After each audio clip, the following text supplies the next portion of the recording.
saya akan menjelaskan apa itu korosi. Nah, korosi adalah proses kerusakan atau degradasi material, terutama logam akibat reaksi kimia dengan lingkungannya. Proses ini sering terjadi ketika logam terpapar oleh oksigen dan air, menghasilkan senyawa yang tidak diinginkan seperti karat pada besir. Korosi dapat menyebabkan logam menjadi rapuh, berkarat, dan hilangnya kekuatan serta keindahannya. Tujuan dari praktikum ini adalah yang pertama untuk mengetahui faktor-faktor yang mempengaruhi terjadinya korosi, dan yang kedua adalah untuk mengetahui upaya-upaya yang dapat dilakukan dalam menghambat terjadinya korosi. Nah, berikut ini ada alat dan bahannya, yaitu yang pertama ada gelas takar, yang kedua ada gelas transparan yang sudah ditandai dengan nama-nama cairan yang akan diisi, yaitu ada minyak, ada air biasa, air sabun, air aki, dan air panas. Di sini ada bahannya, yaitu minyak, air sabun, air hangat, air biasa, dan air aki. Terus tidak lupa dengan pakunya. Cara ini dia guys, pakunya ada 1, 2, 3, 4, 5. Baik, selanjutnya adalah langkah kerjanya.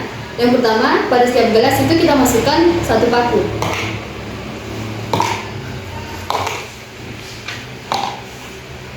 Selanjutnya, pada gelas pertama itu kita masukkan air aki sebanyak 250 ml.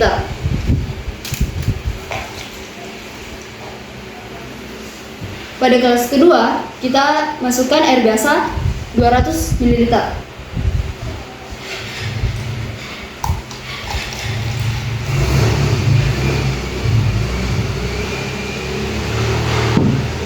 Pada gelas ketiga, kita masukkan air panas atau air hangat.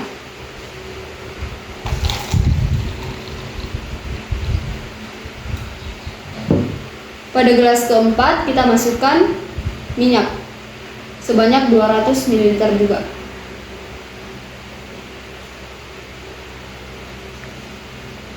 Pada gelas terakhir, kita masukkan air sabun sebanyak 200 ml. Nah, langkah terakhir itu kita akan tutup menggunakan plastik dan karet.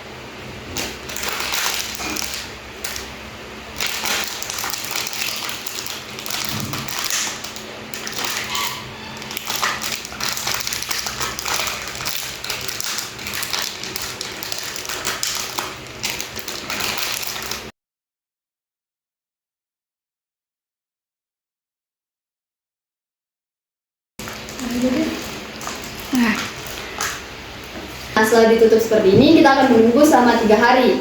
Kita akan melihat hasil pengkaratan atau korosi yang terjadi pada paku-paku tersebut.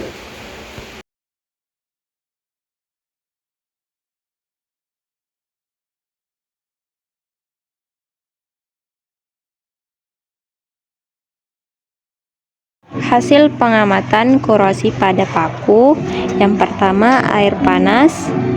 Paku yang terdapat pada air panas tidak mengalami korosi, padahal seharusnya semakin tinggi suhu, semakin cepat terjadinya korosi. Melencengnya hasil pengamatan disebabkan karena air yang digunakan adalah air mineral yang mengandung seng. Penggunaan air tersebut menyebabkan lambatnya korosi.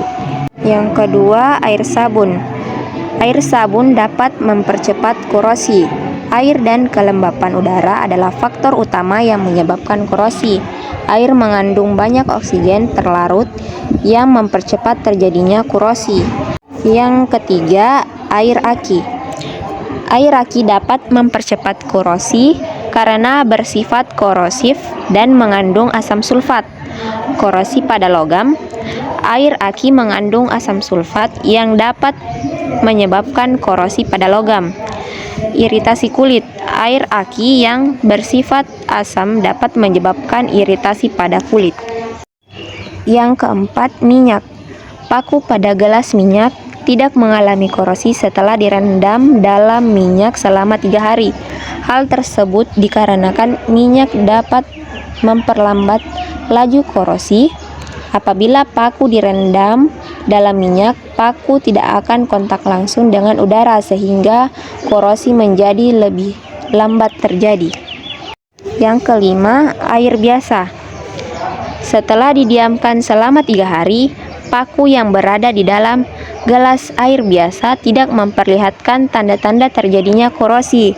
Hal tersebut melenceng dari teori-teori yang menyatakan bahwa air merupakan salah satu penyebab munculnya karat pada logam.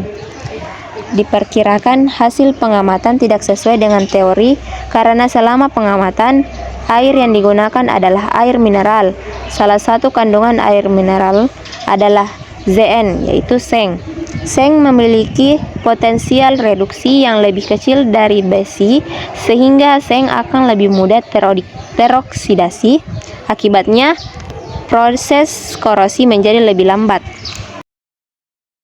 Berdasarkan praktikum korosi yang telah dilakukan, terdapat beberapa faktor yang memengaruhi terjadinya korosi. Yang pertama yaitu faktor air, dan kelembaban udara air merupakan salah satu faktor penting untuk berlangsungnya proses korosi. Udara lembab yang banyak mengandung uap air akan mempercepat proses korosi terjadi. Yang kedua yaitu faktor elektrolit. Elektrolit seperti atom atau garam merupakan media yang baik untuk terjadinya transfer muatan elektron. Hal ini mengakibatkan elektron lebih mudah diikat oleh oksigen di udara.